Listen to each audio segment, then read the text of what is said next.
doing very, very good. Really looking forward to it, coming to America with this lineup. This is the first time you guys have been in the US for a few years now, right? Yeah. I mean, we've been there, but I don't think we've been there with that lineup, right? Yeah, I want to say the last Uh, time at least that I would have been to a show that you guys were at maybe 2018. So it's been a few years for us over here. yeah. Well, I mean, we've been hitting Europe and with a number one album before the pandemic hit us very, very hard, like it does to everybody. But now it's time to go out there again, forget all about that shit, and do the normal thing, do the rock and roll thing again. And that's cool. We did it like we were touring right after it was allowed to do. We went out and doing shows here and there in Europe, and we went to South America again. We're going to South America now again to do some festivals, and then we're coming to America.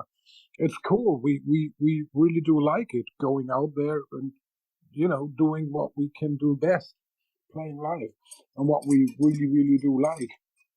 That's it. Feeling good. All right, yeah. So this tour sees you guys out with Hammerfall. Is that something that the band kind of picked to bring Hammerfall on? Because it's a pretty heavy hitting lineup, or does it just kind of fall into place? We were talking about what we can do, and I mean, Hammerfall is a very very strong act, and we always thought it fits Halloween music so well. I mean, it's not the same kind of music, but it has the same kind of positive heavy metal entertaining attitude. The guys know where they are coming from, and so do we. And it fits very very well together. The understanding is great. The tour is nice, and so that's why we decided to do this great package. And Hammerfall is not just like a support act you can have for like playing 15 minutes and then let the headliner come. But it's more like they got a playing time from more than an hour, 1 hour 15, and then you got Halloween with almost over 2 hours. It's just like a great package, and the music fits well, and the attitude fits so well. We kind of like it so much. That's what we thought is cool for this tour.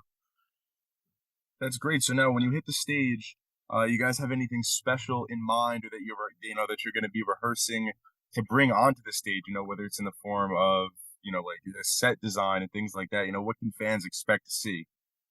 Mm.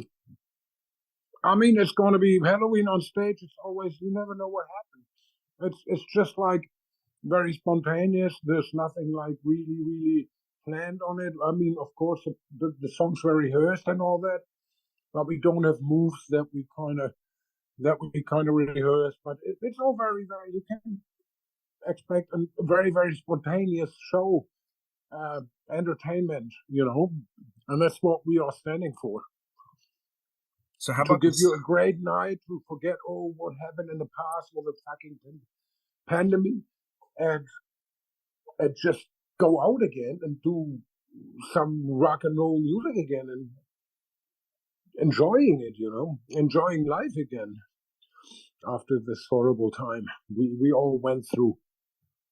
Yeah, it's nice to have tours, shows happening all the time. So Yeah. with your set list that you're touring, you've been South America, Europe, you guys have been everywhere. So I imagine that's give you some time to, refine what songs you bring on stage. Is it going to be a lot of the newer material, the older, the classics? What can fans expect from the set?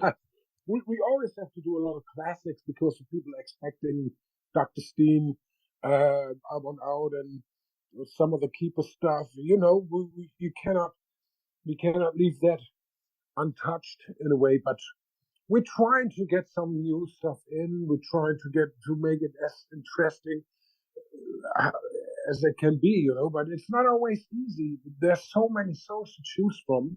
It's always a pain in the arse sitting there having a discussion about the songs, about the set list with seven people, and everybody. I mean, I tell you something.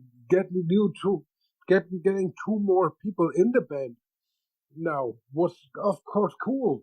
But you have a lot of more input.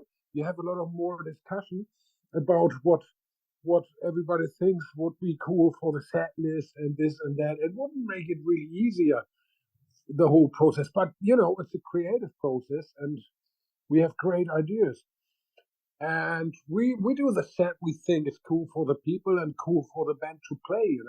You cannot really satisfy all of them with each and every wish they might have, but what can you do? You can only play so and so many minutes, so and so many hours, and there's like 16 records already we can choose from. It's not going to make life easier, but that's what it is. So now, are you guys, you talked about the lockdowns, you've had a lot of time to sit and get the creative juices flowing. Now, are you making life any harder to decide which songs to listen to? Is there any talks of new music coming up since the 2021 album?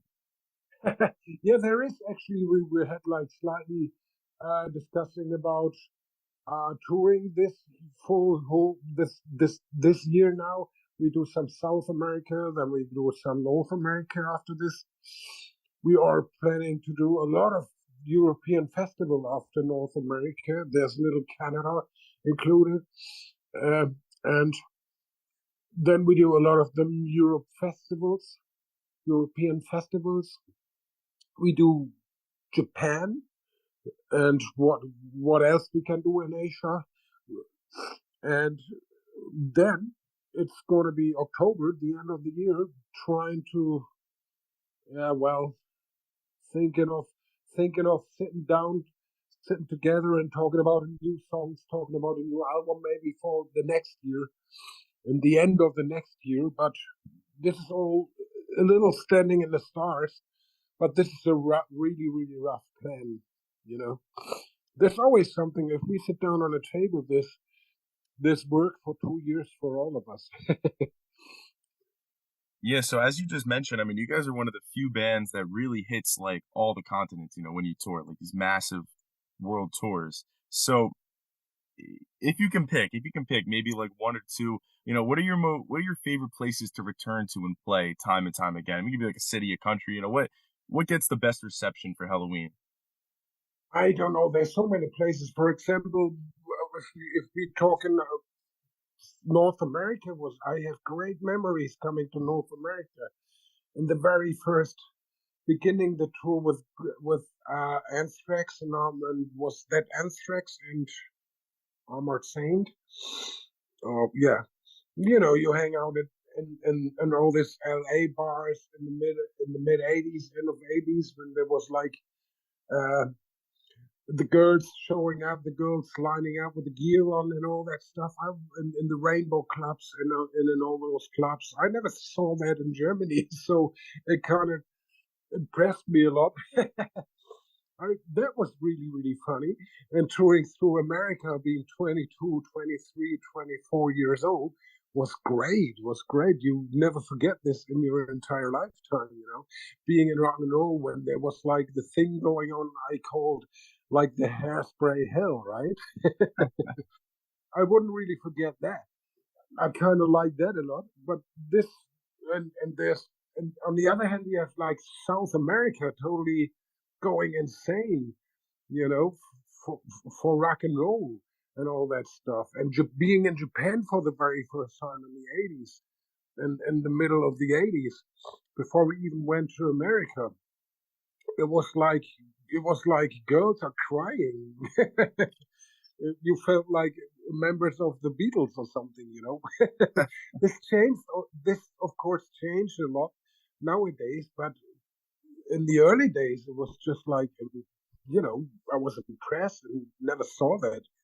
I saw that on the TV, but if I never thought this could happen to myself, or to the band. And this is all like very, very different places we went, very, very different reactions, but all kind of really, really great. I wouldn't really forget a minute of it. That's great. Yeah. So the show that's coming through closest to me and then like our fan base is over going to be Terminal 5 in New York City on the 20th. And we always like to say around here that, there's nothing better than a New York or New Jersey metal show. So hopefully we can give you a warm reception. Yeah, New York is great. Oh, New York is Yeah. great. I stood there after the tour. after the last tour we had there, I stood there. I got my wife coming in, and we were hanging out in New York for a couple of days, visiting clubs, going or walking the Brooklyn Bridge, and just being there is just like a cool feeling. So now, before you guys have a big tour, ramped up, how far out before that tour do you really start hitting rehearsals hard and getting everything tight and ready to go? Yeah, we did this when after the fucking pandemic times, we had to rehearse a lot because we haven't played. We weren't allowed to play. We weren't even allowed to rehearse for like 2 years or something. So we went back into the rehearsal room before we started that tour, right after the pandemic. And so it took us a couple of weeks, just like 4 or 5 weeks, just rehearsing, getting back into it. And now we have little breaks in between. Now we have like 4 week break, and after this 4 week break, you take a week of good rehearsal, and then you're back on track again. That's what we are doing. In 2 weeks, we start another rehearsal for a week, going to South America. Then we do a couple of shows in Europe, and then we come to your place. That's therefore we take just one good week rehearsal, which is really cool. All right, so it sounds like you guys are, going to be ready to rock when the time comes. So I got Oh yeah, one oh more, yeah. one more lighthearted question for you, just that I ask across the board. So, if you're going to walk into a zoo right now, hypothetically, what's the first zoo animal that you're going to go and see? Into a zoo. It's gonna be the apes, maybe, because we're gonna go ape shit. All right. and I throw some pink bubbles at them, and see the reaction. All right, Markus, thank you very much for hopping on. Look forward to seeing you and the guys and in New York on the May 20th. All right, see you there.